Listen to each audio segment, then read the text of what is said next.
Hi, welcome back to my kitchen. My name's Debbie. I'm a plant-based RN, and this is my channel, Chew on Vegan.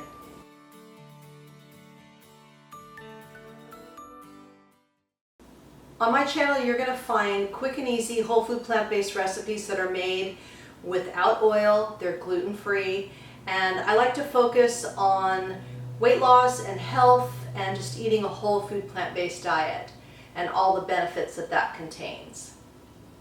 So today I'm going to be doing another what I ate in a day, and I've got some really simple, easy recipes because I had a really busy week at work. I had a really busy Saturday, and now it's Sunday and I still need to do my food prep, but I want to show you what I'm eating today. And the easiest way to do your food prep if you're not super prepared like I am today is just to double your recipes or triple your recipes, and that way you have leftovers that you can have during the week. And maybe it's only 2 or 3 days worth, but that's okay. It's a great place to start. It's better than nothing. Now I already have some sweet potatoes ready in the refrigerator for the week.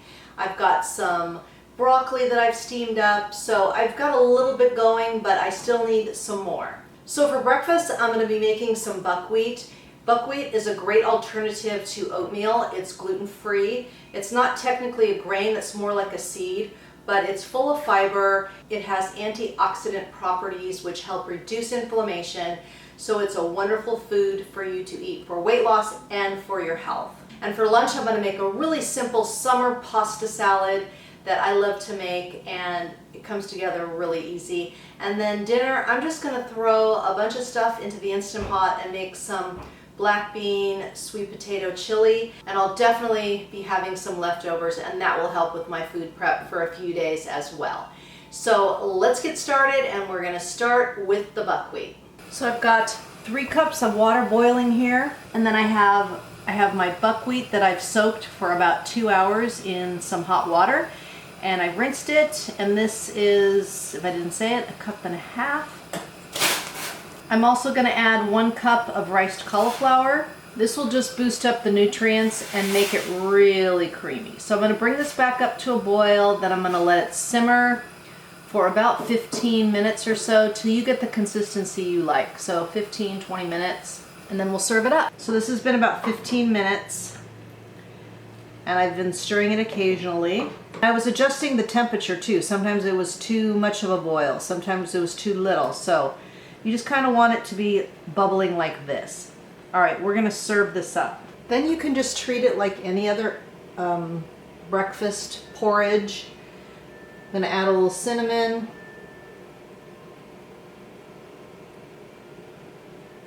Slice up some banana. If you wanted to add a little maple syrup in here, you could, a little splash of plant milk. Then I'm going to add a little bit of mango. This was just frozen. I defrosted it and chopped it up. And that's it. And the bonus is, look at all this I've left over for the week. Well, for at least a couple days. If you're already making something, double it or triple it so you have leftovers. It's part of your food prep, and it doesn't take any more work or time. Okay, to make this really easy summer pasta salad, I'm going to use pasta, of course, but I've got cucumber, orange bell pepper, red onion, olives, celery, and some chickpeas. And I'm going to also be using my no tofu mayo, and I'll leave a link to that video below.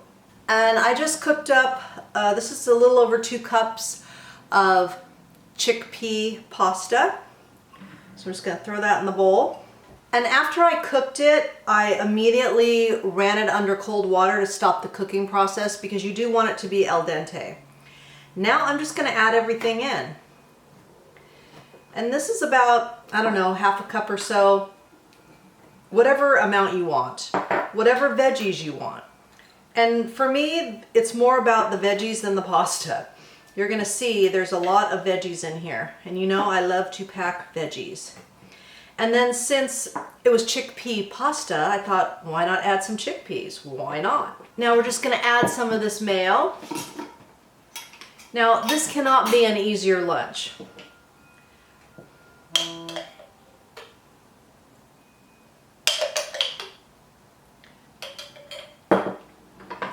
And then we're just going to toss this around to get everything coated. And then you adjust how much mayo you want, and you can use whatever kind of mayo you'd like. I just like this one, it's easy. And this is great for summer because it doesn't have any eggs in it. And so you can have it outside. And you're not going to have to worry about everything going bad. But I like to mix it all up and then refrigerate it for a little bit to kind of get everything so all the flavors kind of marry, and it's just a really nice, it's better the next day. It's just a really nice salad here, pasta salad. And then I like to just put a little garlic salt. This is all optional. And a little bit of pepper. And give another toss. And look at that. A beautiful pasta salad, which took minutes to make. The most work was just chopping up those little bit of veggies. I used my vegetable chopper, and it was done in no time at all. I'm gonna go enjoy my lunch, and then I'll see you back for dinner. So I wanted to show you the finished product here. I chopped up some parsley just to kind of brighten up the flavor. That's optional. I love to put fresh herbs on things. So I wanted to give it a taste for you. And here we go. I love the combination of those crunchy veggies, the pasta. It's cooked perfectly, it's al dente, so it's really gonna hold up over the next few days. I have enough for leftovers for work, which I absolutely love. And as I have said many times, that is the best way to do your food prep, is just double your recipe. Then it doesn't take any more time, any more effort, and then you've got some meals for the week. And it's fine if you're only gonna do a couple days worth. That's great, it's better than nothing. This is also a perfect 50-50 plate. You've got your pasta, and then you've got all these non-starchy vegetables that you put in here. And this is how you reduce the calorie density of a meal. So you're replacing some of that pasta with a bunch of non-starchy vegetables, which helps reduce the overall calories of the dish. So you can eat the same amount of food for less calories. And that is the key of calorie density. And eating less calories is how you're going to get into a calorie deficit, and you're not going to be starving yourself. Now, I don't focus on calories, I don't count calories, but I do know basic calories in foods. So just a visual, I know what I'm eating here. So this is perfect. I'm gonna go enjoy my lunch, and then I will see you back here, and I will show you how easy it is that chili comes together. So on to our black bean sweet potato chili. I am throwing everything into my Instant Pot. I'm not even sauteing anything. This is the kind of busy day I'm having. So in here I have 2 small sweet potatoes. These are Japanese sweet potatoes, my favorite. Use whatever kind you would like. And I just, chop them up into these kind of bite-sized pieces. To this we're gonna add 1 can of black beans, rinsed and drained. And then I'm also going to add a ½ cup of red lentils that I've rinsed. I like adding red lentils because it gives it more fiber. It gives it kind of more of a substance. It will absorb some of the liquid and just kind of give it a thicker kind of a chili, which I prefer. Then I've got 1 small onion, and I've diced these all really small, and I use my vegetable chopper. It's the only way to go. I've got 2 stalks of celery, and then I like to add in the tops too, the little leafy part. And I've got a carrot, and I've got a couple cloves of garlic. And for spices, I have salt, onion powder, garlic powder, smoked paprika, and chili powder. And just a teaspoon of all of those. And then I normally use fire roasted tomatoes. I was totally out, I can't believe it. So I'm just using a can of crushed tomato in puree. And I think it'll be fine. Then we're gonna add a couple cups of veggie broth. And then we're gonna stir it, and we'll probably need to add more water. You never know. I mean, it just depends on the size of your veggies, and sometimes you need to add more water. You just want to make sure that everything is covered. And I can tell I'm gonna need more water. All right, let's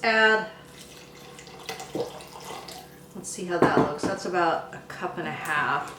That looks perfect. I just don't want a super runny chili. I don't care for that. So this is going to go into, I'm gonna put this into the Instant Pot, set it on manual for 15 minutes, do a quick release, and then I'm gonna add a whole bunch of kale to it, finely chopped up kale. So we'll be back when we get to that step. So I have a whole bunch of curly kale, which I'm gonna chop up as fine as I can, and this is all gonna go into the chili.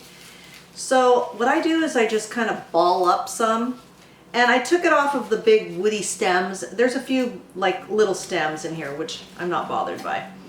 And then we're just going to do this. Just try to get it as fine a chop as you can. And then this is just going to wilt beautifully into the chili, adding some greens, some more vitamins, great nutrients, more fiber. All right, I'm going to finish chopping all this and then I'm going to show you what the chili looks like. All right, so here's our chili. Everything's done. Now I'm going to dump all this kale. Now you don't have to use kale, you could use spinach. But I think you need to put some kind of green in here. Maybe you don't put this much in here. I'm a little cuckoo about it. But I'm putting this whole thing in here. And I just love it so finely chopped. And it looks like a ton. I just stir it all in there. And then I'm just going to put this back on the Instant Pot, put the lid on, and just let this wilt in there for a few minutes, and then we'll spoon it up, and then I'll serve it up and give it a taste. And you can see how the red lentils do make it kind of a thicker chili, which I really like.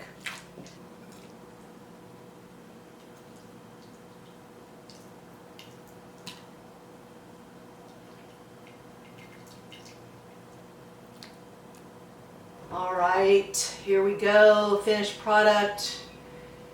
I sprinkled a little nutritional yeast on there. Give it a little bit of a cheesy kind of a flavor. Okay, we'll give this a bit of a taste. You always want to taste your food before you serve it. See if you need to adjust the seasonings. I think we all know that. Here we go.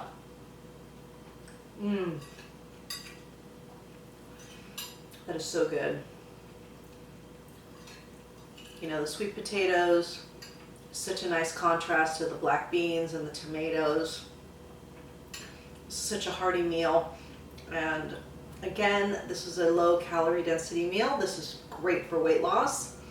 You can eat this big, huge bowl, be full and satisfied, and keep you right on track. If you like this video, if you learned something, then please give it a like and share it with your friends.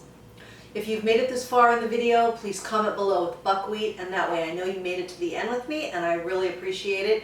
It really helps my channel grow. And check out the description box for any links for things I talked about or used in this video. And I hope you subscribe to my channel. Be sure to follow me on Instagram as well, and check out my online course. If you're new to this way of eating, or maybe you've been doing it a while but you're struggling, I have a really comprehensive online course that I think can help you. All my recipes are good for you, they're good for the animals, and they're good for the planet, and what you put on your plate determines your fate and your weight. Until next time, thank you.